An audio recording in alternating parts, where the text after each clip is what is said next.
dengan adanya MPL ini sangat berpengaruh ya kepada sosial masyarakat Indonesia, apalagi remaja yang gaya hidupnya hanya bermain game tanpa tujuan. Sekarang sosial itu ada tujuan. Kita bisa terhubung dengan banyak orang dengan Mobile Legends. Misalnya kita bisa bermain bareng dengan teman-teman yang kita tidak tahu beda daerah ya Pak Ilham. Ya, bisa Terus bergabung dengan komunitasnya juga. Terus selain itu kan ada tim-tim nih. Tim-tim itu juga jadi komunitas, jadi fanbase ya.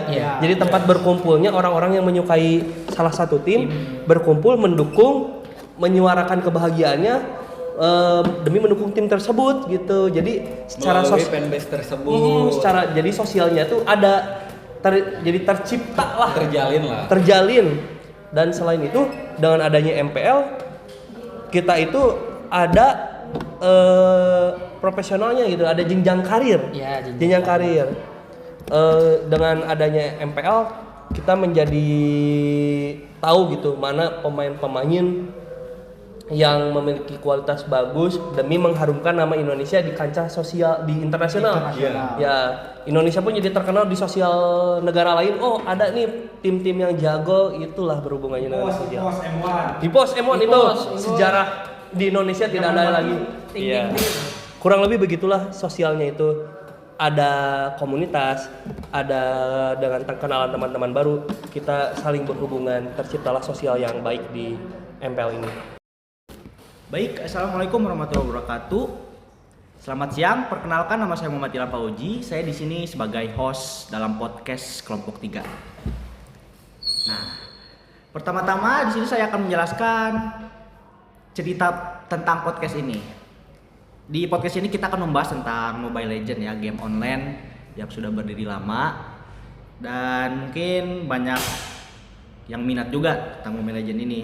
Jadi kita membahas tentang e-sport kompetisi di dunia Mobile Legends. Nah, pada saat ini saya tidak akan sendirian. Di sini saya akan banyak mengundang teman-teman saya yang mengerti tentang persoalan Mobile Legends ini. Baik, yang pertama kita sambut buat Irfan.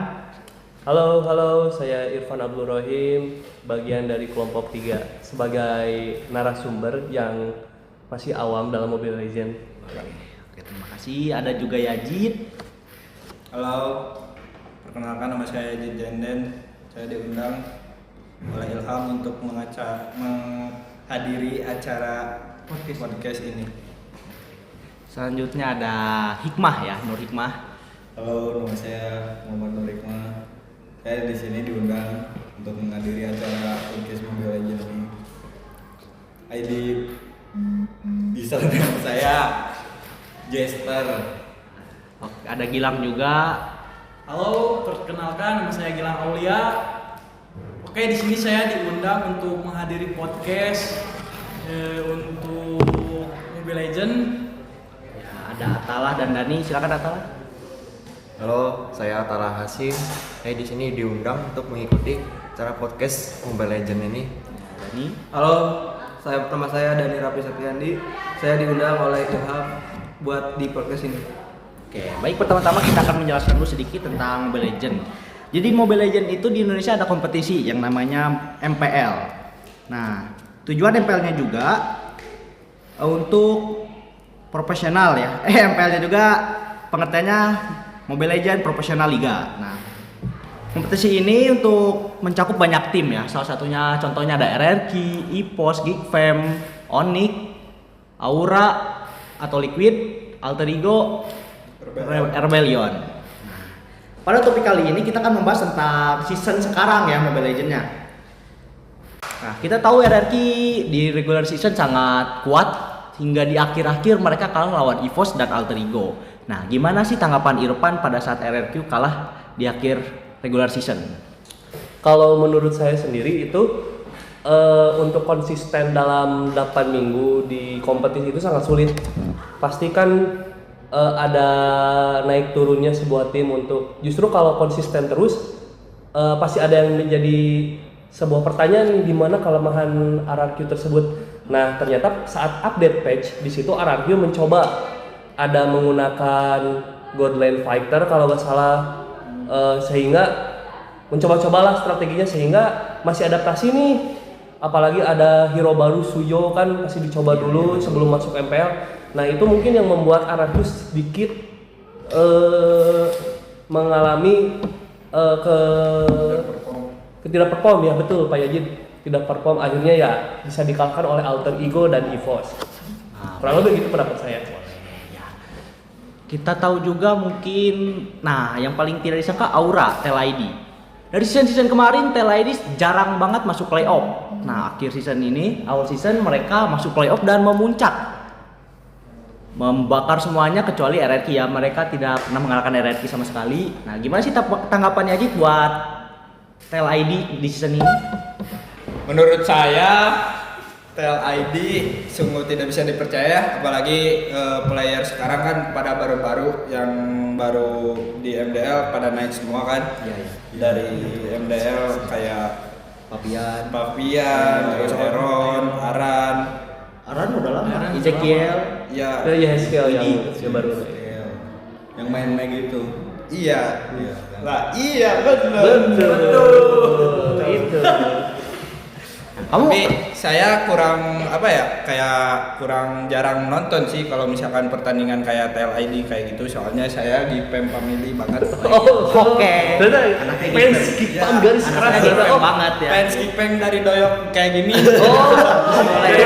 Mungkin maaf kita tidak bisa ditampilkan karena terlalu dewasa ya. Itu dari turun temurun itu Kipeng, dari Doyok, pelatihnya, terus Nael kan kemarin yang di MC itu. Udah Gipem prestasinya punya ini doang. Prestasi jari tengah. Betul. Tapi setidaknya Gipem setelah beberapa tahun ke belakang berkembang ya. Alhamdulillah. Minimal lolos playoff lah daripada beberapa tahun ke belakang kalah terus. Iya, kalau dari season 4 kan saya stake 7, stake 8, selalu nggak pernah lolos playoff kan. Tapi semenjak season 8 kalau nggak salah, season 8-10. Season 10. Ya, alhamdulillah tuh bisa lolos playoff, bahkan sampai runner up kan. Boleh. Nah, selanjutnya kita akan membahas topik tentang, kan pada regular season RRQ memuncak nih. TLID menjadi posisi kedua. Kita lihat juara berturut-turut season sebelumnya, Fnatic Onyx. Menurut Hikmah gimana nih Fnatic Onyx tidak masuk M series, gagal memuncaki standing regular season. Di playoff juga mereka dikalahkan oleh Geekfam. Gimana menurut Hikmah? Menurut Hikmah Onyx gimana season ini? Menurut saya Onyx baik, sulit dipercaya juga ya, apalagi sekarang ada 2 jungler, Kairi sama Albert itu pindahan dari RRQ. Albert. Ya, betul. Albert pindah dari RRQ. Terus yang jadi kendala buat Onyx kan dari SP Laner ya. Itu menjadi kendala. Kan awalnya Onyx tuh menaikkan Lutfi dari awal season ya, terus masuklah si Res ini nih dari anak bocah mana gak tahu ya. Gimana anak tanggapan bocah Citumang? Oke, gimana tanggapan Gilang tentang si Res ini menggantikan si Lutfi? Sangat jauh beda sekali. Ya, kenapa itu? Dari segi mekaniknya, makro-mikronya udah kelihatan perbedaan Lutfi sama siapa ekspelen teman? Boots. Rins. Res. Oh, Rinsma. Sorry, Pak Ilham. Karena meta kemarin itu adalah metanya Boots, tetapi si Bootsnya itu malah masuk ke divisi Hawk. Mungkin ya Cukup berat juga ya. Iya, cukup berat juga. kestabilan Tadi itu siapa? Res. Nah itu sebenarnya si Res tuh jago ya. Cuman menurut saya kayak kurang jam terbang aja nggak sih? Iya. Kurang chemistry juga sama timnya. Kayak chemistry juga. Dia kan belum lama main di Onyx gitu kan. Kalau misalkan Boots, Lutfi, itu kan dia kayak udah Jam bisa lah. terbangnya Ya udah jam terbangnya udah punya gitu pengalaman kayak gitu. Nah, kalau menurut saya sendiri dia Onyx sepertinya ada something gitu di timnya sehingga Ya benar Pak. kehilangan Boots itu sangat berpengaruh gitu. Entah kenapa Onyx tidak serapih dulu seseram bermainnya dulu. iya. Sepertinya kehilangan Boots itu kepingan yang sangat penting dalam bermain gameplaynya. komunikasinya nggak tahu ya dapurnya seperti apa di dalam timnya, tapi sepertinya kehilangan Boots itu sangat berpengaruh dan belum bisa tergantikan. Tapi faktanya season kemarin Lutfi masuk dan juara. Gimana tuh? Oke, mungkin ada naik turunnya perform mungkin ya, mungkin Onyxnya juga saat kehilangan Boots dan digantikan Lutfi. 4 membernya masih stabil mungkin ya, motivasinya masih kuat dan secara individu tidak banyak melakukan kesalahan. Tapi kan season sekarang Onyx, apalagi saya lihat dari permainan Suns itu berbeda gitu, lebih mainnya tuh kan sepertinya agresif, tapi agresif itu kadang berlebihan, tidak serapi dulu. Backupnya tidak serapi Boots gitu kan, jadi perbedaan mungkin ya. Kalau musim kemarin mungkin masih perform, masih semangat. Musim sekarang tidak tahu apa yang terjadi sebenarnya. Ya mungkin bisa kemungkinan adalah salah satu faktornya adalah Onyx yang udah menurun kayak gitu. Iya, mungkin kemungkinan itu ya. Ya namanya juga game ya, pasti ada. Betul Pak Dani, betul ada turun, Pasti ada turunnya. Sekarang kita mungkin membahas yang top 3 di leaderboard regular season. BTR nih, BTR pada awal season mereka muncak, tiba-tiba di tengah-tengah turun. Nah, kenapa tuh? Mungkin Atalah gimana bisa jelasin kan? Karena BTR dikalahkan oleh RRQ sama TLID ya. Oh mungkin RRQ masih kalah di yang game ke-1 pada pertemuan pertama, pertemuan kedua RRQ menang. Gimana BTR bisa menurun nih? BTR bisa menurun itu ya mungkin karena tim-tim yang lain juga lebih improve masih ya? mau on fire gitu. Ya. Apalagi banyak perubahan juga dari tim lain. Patch yang sekarang juga kan bisa mengubah gameplay gitu. Mungkin dari BTR-nya juga susahan sama Menyesuaikan patch. Adaptasi mungkin ya. Iya, Apalagi sekarang yang main di season sekarang kan patch baru, mungkin si BTR sendiri tidak terbiasa adaptasi secara instan gitu. Mungkin itu ya satunya fatal ya. masih nyaman sama yang lama. Oh gitu ya. Mungkin perkembangannya tidak sebaik tim lain ya, itu mungkin ya. Masih struggle, mungkin masih ya mencari keseimbangan dalam tim. Jati dirinya lah. Ya. Mungkin sekarang kita akan membahas tentang tim papan bawah. Waduh, menarik nih seperti ini. Siapa tuh mau? Nah, EVOS Esport Yang digaung-gaung macan putih. Aduh. Sekarang jadi macan tutul.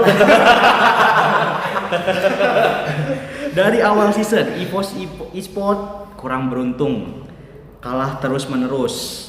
Dalam poin sekarang pun di regular season dia cuma 3 banding 13, 3 kemenangan dan 13 kekalahan. Mungkin nih, apa alasannya nih sebagai Pak Irfan sebagai pendukung EVOS fans sejati? Gimana nih pendapatnya tentang EVOS? Kalau menurut saya EVOS tuh kita lihat dari kita lihat ke belakang 2 musim ke belakang, dari perubahan squad manajemen tidak banyak yang berubah. Jadi kalau misalnya tidak berkembang pun wajar, karena dari manajemen tidak banyak melakukan perubahan, analis tetap itu, coach tetap ya ganti-ganti pasti pertengahan season keluar, kayak ada Theo, ada EVOS G juga kan keluar. Sebenarnya cukup anomali gitu kan, tiba-tiba EVOS G dengan kekuatan persahabatan mungkin ya dengan timnya, ada yang dari Holy perpindahan langsung perform di MPL, ternyata cocok gitu ya perform, tapi season selanjutnya ya gitu terus, siklusnya itu tidak berubah. Jadi kemungkinan dari manajemen dan roadmapnya yang tidak benar, jadi ya tidak wajar lah untuk posisi ke-9 karena secara permainan pun tidak baik, secara keputusan dalam gameplaynya tidak saling berhubungan gitu antara satu pemain dan pemain yang lain tuh. Chemistry-nya kurang gitu kan. Ya, walaupun sebenarnya pemainnya sama yang sama juara 2 kemarin, tapi perubahannya tuh terasa sekali, semangatnya ini beda ya. Dari manajemen sih, karena masih sama sih kayak season sebelumnya, jadi wajar kenapa makin buruk gitu. Iya sih, yang paling berpengaruh di pos itu ya manajemen sama coachnya itu. Coachnya itu kan ketika RRQ dipegang sama siapa pelatih Myanmar? Itu si Jaya. Nah. kan RRQ itu gak perform tuh dipegang sama Jaya. RRQ itu manajemennya itu langsung bertindak, tetapi IPOS itu aja gitu, cuman digantinya itu ya AG. Monoton ya. Malah Iya. playernya juga yang Iya. diganti, padahal Iya. di situ playernya mah Itu karena IPOS udah glory, nanti IPOS ganti jadi IPOS Epic. Iya. Oke, mungkin kita topik selanjutnya dari tim selanjutnya RBL. RBL membuang banyak pemain ya seperti Vincent. Vincent dipindahkan ke GIG nih. RBL mendatangkan King dari RRQ, King Aether, dan mendatangkan juga King Meta. Bejir. Nah, gimana sih nih King Met sebagai dipuja-puja King dari segala King nih menggantikan RRQ ya dari julukannya ya, bisa gimana ya Moskov gak kena. Gimana pendapatnya nih Hikmah tentang si RBL ini? Oh, gimana pendapat tentang Yajid nih tentang RBL ini nih? Menurut saya RBL kayak apa ya? Cukup baik ya. Dia bisa menyaingi lah di patch ini gitu kan, meskipun agak kurang. Bisa menyainginya bukan bisa menyaingi tim papan atas ya, Pak Ilham. Bisa menyaingi tim papan bawah kayak IPOS, terus kayak Dewa. Sarkas banget ya anaknya ya. Menyaingi papan bawah ya. ya kayak gitu. Misalkan kayak King Mat tuh jago banget, apalagi pakai Moskov tuh 0-0-0.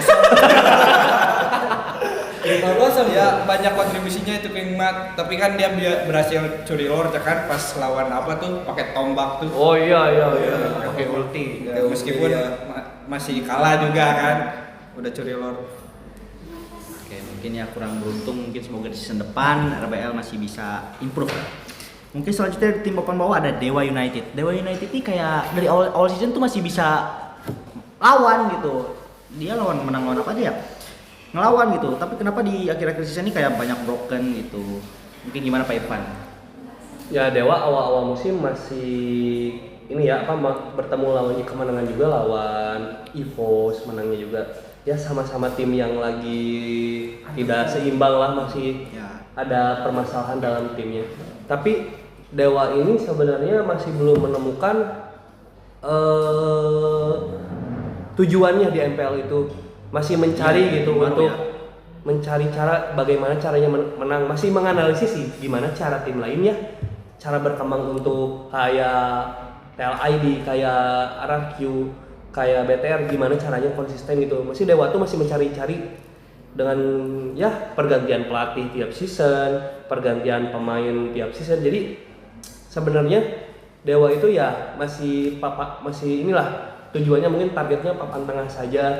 Pasti ingin juara mah, cuman masih belum mencari tahu apa tujuannya, sehingga ya, tidak banyak perform lah di MPL. Mungkin Dewa kayaknya kurang apa ya, topiknya agak itu ya, mungkin kita ganti ke Geek Fam nih. Ada Geek Fam, Geek Slayer nih, di sini ada Babang Yajid ya. Nih Babang Yajid, Geek Fam sendiri tahu setelah pindahnya Luke datanglah siapa? Veldora dari pemain EVOS ya. Yeah. Terus hypernya juga jadi Pak Vincent ya, sama itu. Dua. Terus kayak Aboy, Baloy sama siapa? Kadang Kadera. Kadera. Ya Kadera mungkin ya. Masih sama dari Godland trio itunya ya. Gimana nih kedatangan Pak Vincent sama Veldora menurut Janji tentang kondisi Kalau Geek menurut saya itu Sangat pengaruhnya. ya sangat berpengaruh semenjak Nael pergi kan. Ya. Nah itu kayak junglernya kayak kurang banget gitu, apalagi kalau main assassin. Bagus lah Pak Vincent main Nolan gitu kan. Tapi Indomaret ya? Ya, tapi kalau misalkan kayak main Pani, terus main apa, kalau main fighter dia cukup baik ya Pak Ilham menurut saya. Terus misalkan itu juga pas lawan Onyx tuh di playoff pas 3-2 tuh kan match terakhir tuh Sangat menegangkan ya dengan Nathan Kadera. 40 menit kan, Ya. misalkan itu late game banget tuh. Untung Kadera pegang Nathan kan. Percuma sih Onyx bisa ngambil lord meskipun Indomaret beberapa kali Pak Vincent tuh. Ya. Padahal 2 Pak Vincent tuh. Iya, Pak. Bisa mau apa? Itu mungkin konteksnya untuk sebagian remaja tahu, sebagian tidak ya. Tidak perlu dicari tahu. Terus pas lawan TLID itu cukup kurang ya kalau menurut saya. Geekfam ngambil kayak hero-nya sama-sama itu aja kayak misalkan di game ke-1, game kedua, game ketiga. Terus Geektus kalau late game tuh selalu mengambil resiko pelam. Iya benar ya. Apalagi kalau misalkan Baloy pakai Tigreal. Bukan momen kayak pick up gitu kan, kayak Kaja, kayak Ruby. Dia selalu mengambil resiko tuh kayak misalkan kitanya yang menang atau enggak kitanya yang rata gitu. Ya, nekat ya. Iya, nekat banget. Jadi gimana nanti gitu kalau menurut saya. Tapi sebuah prestasi lah. Playoff Geekfam memulangkan Onyx. Sangat tidak disangka gitu. Ya, sang raja dari segala raja. Itu RRQ, Raja Langit. Raja Langit dipulangkan oleh Barbershop. Tapi Berarti itu bukan Raja Langit. Apa? Raja Langit putus layangan. jadi turun ya. Paceng turun ya. Jadi turun ya. Pegat talinya. Oh ngait. Kalau menurut saya ya, Geekfam itu sebenarnya dari playoff ya, ini playoff membahasnya kurang itu kerapihan doang. Dari Kadera ada keculi gitu. Iya, Ada banyak maju-maju. Ya Kadera emang sering jalan-jalan sore gitu, kemana-kemana gitu kan. Kadang-kala lupa dengan posisinya, kadang landingnya tuh hancur. Padahal hero menang gitu misalnya. Hero-nya tuh pegangnya tuh landing hero base-nya gede kan. Daripada hero lain tapi tidak dimanfaatkan ya, itulah mungkin Kadera lagi tidak stabil lah, adrenalin mungkin. Dan waktu Geekfam juga tuh waktu lawan playoff lawan Onyx itu Geekfam itu kan ngandelin late game ya. Karena di early pasti kalah. Iya. Kalah semua ya, kalah dari semua game early kalah semua Onyx. Justru Geekfam. Ya justru di early itu yang menangnya Onyx, tapi ditarik lah sama Geekfam ke arah late game ya, jadi akhirnya 3-2. Ya karena dia pede bawa Nathan ya, Nathan penetrationnya sangat sakit banget. Nathan di FP. Gak ada obat itu Nathan asli. Parah. Mungkin kita ke topik tim selanjutnya nih, tim terakhir ya dari Alter Ego. Alter Ego membawa Nael, meminjam Nael dari Onyx, terus ada King RKT menjadi coach ya. Ada, sama El Nino, El Sabar menjadi XP Lane. Pindah, gimana nih tanggapan Oke. Menurut saya Nael cukup bagus di Alter Ego. Karena Alter Ego itu melihat Nael itu dari season sebelumnya dari PM gitu. Yang perform banget sampai masuk M series ya. Mungkin Alter Ego ada kepikiran untuk merekrut Nael gitu, meminjam Nael dari Onyx, ya akhirnya bisa gitu membawa nama Alter Ego ke ya, playoff. Ya ke playoff Tapi gitu. kan pada awal-awal di akhir-akhir Alter Ego itu sangat mempet banget sama Dewa nih menuju playoff. Sampai akhirnya dia menang lawan RRQ dan dia masuk playoff. Nah, gimana sih nih tantangan Alter Ego menurut Gilang biar masuk playoff nih? Cukup berat sih kalau diceritain. Ya, itulah balik lagi ke pemainnya gitu. Nael Esport ya. Iya. Apalagi pas lawan BTR kan, itu si Super Ken tuh mati berapa? Ya, 9. Mati 9 tapi tetap menang tuh Menang BTR. BTR Iya. mungkin kayak ya Padahal linknya sudah ampun. Linknya sudah ampun. Fanny-nya Nggak ampun. Iya, padinya udah serem banget tadi. Ya kalau menurut saya Alter Ego itu kalau lagi jago banget, agresif banget. Cuman kalau lagi kalah ya turun banget. Ya turun banget gitu, kayak Pasifnya itu nyala. pengen mengucapkan kata-kata ya itulah pasifnya ya. Ya, pasifnya nyala. Jadi tapi kalau saya lihat ya sebagai yang menonton Alter Ego sekilas-sekilas, yang kekurangannya tuh di grafik sih. ya mungkin Apa? kayak coachnya RKT ya mungkin kurang pengalaman. Kalau coach ya, kalau RKT kan bilang grafik dia tidak hebat. Iya. Analisnya sih ketika saya melihat dia cara ngedraft tuh kurang sekali. Entah udah tahu ya hero power dari tiap pemainnya tidak bisa memakai hero lain, tapi entah kenapa dari band-banding, dari pick-pickannya tidak sebaik tim lain sehingga dalam kondisi kurang terus lah gitu kalau menurut saya. Dan menurut saya juga Alter Ego itu draftnya itu ya kan Rek itu asisten sportsnya, jadi Rek itu ngambil grafiknya itu dari pengalaman dianya sendiri, kan dia itu ya bisa dibilang juara M1 lah gitu. Jadi menurut Zaman dia purba. aja ya, pengalaman dia aja gitu. Zaman purba. Zaman purba. Wah enggak coy, itu baru 19 lah. Sungkem M series sebelum Ting ting ting ting. Covid. Mungkin ya sudah saja topik dari regular season. Di episode kali ini kita pertanyaan terakhir nih buat Dani. Gimana sih penonton awam tentang melihat MPL nih? Reaksi kamu melihat Mobile Legend Premier apa? Ya, tentang Mobile Legend Kompetisi Mobile Legend. Gimana nih tanggapan kamu yang awam banget nih? MPL. Saya sendiri kalau misalkan nonton NPL gak terlalu suka, paling kalau misalkan lihat juga lihat RRQ doang sih, kalau yang tim yang lain Kingdom ya, nggak tahu Kingdom. saya. Jadi Kurang tahu tentang statistik gameplaynya. Hanya Dani sendiri nontonnya cuma RRQ doang sih, selain itu tim-tim lain enggak. Tapi senang menonton MPL. Asik. Senang. Kayak nyaman. Iya. Oke. Boleh. Berarti mungkin segitu saja pada episode kali ini. Mungkin selanjutnya kita akan membahas tentang playoff ya. Di playoff kita akan membahas banyak. Jadi saksikan terus podcast dari kelompok 3. Mungkin sekian dari kami. Assalamualaikum warahmatullahi wabarakatuh.